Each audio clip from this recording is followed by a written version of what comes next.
Baiklah anak-anak, hari ini kita akan membahas tentang sarana dan teknik budidaya ternak kesayangan. Apa saja yang perlu diperhatikan?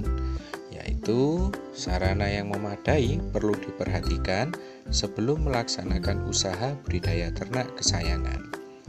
Dibutuhkan sarana yang tepat sehingga dapat diperoleh hasil optimal. Setiap jenis ternak kesayangan membutuhkan sarana produksi budidaya yang berbeda-beda sebagai berikut. Yang pertama ada bahan-bahan. Bahan yang diperlukan dalam sarana budidaya ternak kesayangan antara lain yang pertama jelas adalah hewan yang akan dipelihara. Secara umum, pemilihan ternak kesayangan yang baik harus memilih kriteria seperti tubuh tegap, gerakannya gesit, dan lincah, bulu halus, mengkilap dan tidak rontok, pandangan mata tajam, nafsu makan baik, bagian kaki tidak bengkok. Kemudian yang kedua adalah pakan. Pakan ternak adalah semua bahan yang diberikan kepada ternak, berupa campuran berbagai macam bahan organik dan anorganik untuk memenuhi kebutuhan zat makanan bagi pertumbuhan, perkembangan, dan reproduksi.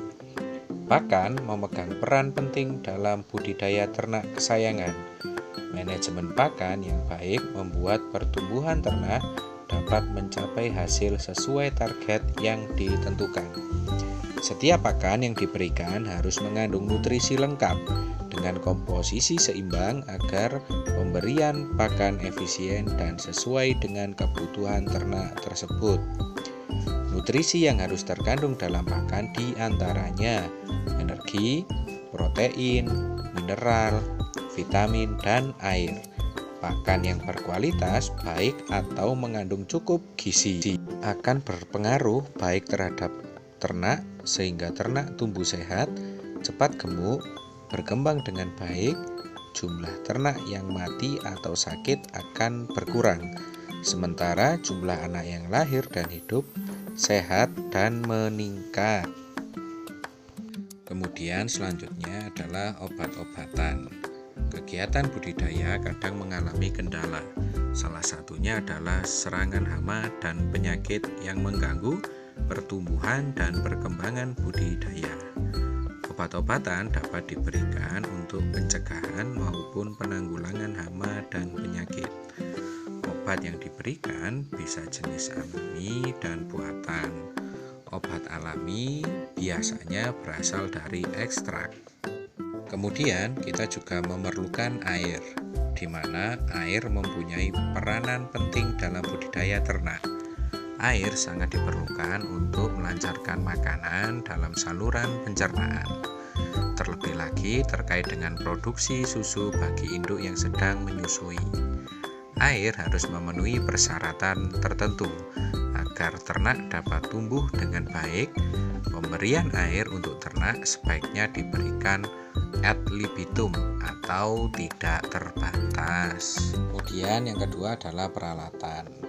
Alat yang diperlukan sebagai sarana budidaya ternak kesayangan antara lain kandang, tempat minum, tempat pakan, timbangan, sprayer, dan pembersih kotoran, di mana kalian bisa melihat di 4 gambar yang sudah ada di bawah.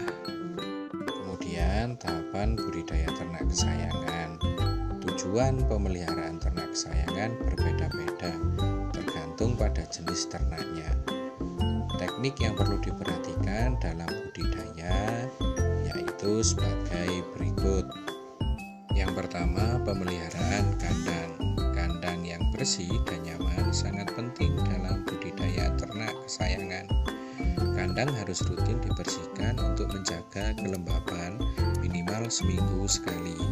Hal ini penting untuk menghindari tumbuhnya jamur atau bakteri penyakit yang tidak diinginkan. Tempat pakan, minum, dan lantai kandang yang terdapat dalam kandang juga harus rutin dibersihkan. Selanjutnya adalah pemilihan bibit. Bibit ternak adalah ternak yang mempunyai dan mewariskan sifat unggul serta memenuhi persyaratan tertentu untuk dikembangbiakan. Pemilihan bibit yang baik merupakan kunci utama keberhasilan budidaya ternak kesayangan. Calon bibit yang baik dapat diketahui dengan melakukan seleksi. Seleksi dapat dilakukan dengan memperhatikan catatan kemampuan produksi setiap individu dan penampilan fisik ternak. Calon yang dipilih adalah yang memiliki bentuk tubuh seimbang dan pastikan tidak cacat. Kemudian selanjutnya adalah pemberian pakan. Pakan merupakan faktor utama penentu produktivitas ternak. Biaya pakan menempati 60-80% dari jumlah total biaya usaha peternakan. Pakan yang diberikan kepada ternak berbeda-beda sesuai dengan jenis ternak, umur, dan produktivitas ternak. Pemberian pakan harus memperhatikan jumlah kebutuhan, waktu pemberian, dan cara pemberian pakan. Kemudian yang keempat adalah pencegahan hama dan penyakit. Kesehatan ternak mutlak diperhatikan. Kesehatan ternak sangat erat hubungannya dengan tingkat produksi yang berpengaruh pada masalah penghasilan usaha peternakan tersebut. Pada umumnya, pencegahan dan pengendalian hama dan penyakit dilakukan dengan menjaga kebersihan lingkungan kandang, pemberian pakan yang sesuai dan memenuhi gizi, serta menyingkirkan sesegera mungkin ternak yang sakit. Sehubungan dengan masalah kesehatan, beberapa hal harus diperhatikan, yaitu yang pertama, lahan yang hendak didirikan kandang harus bebas penyakit menular. Kemudian yang kedua, kandang harus kuat, aman, nyaman, dan bebas penyakit. Kemudian yang ketiga, periksa kesehatan ternak yang baru dibeli. Jika terdapat tanda-tanda kurang sehat, ternak dapat segera diobati. Kemudian yang keempat, jaga kandang dan lingkungannya agar tidak lembab dan bebas genangan air. Kemudian yang kelima, lakukan penyemprotan desinfektan atau proses penyuci hamaan kandang dan lingkungan sekitarnya. Kemudian yang terakhir, lakukan vaksinasi secara teratur.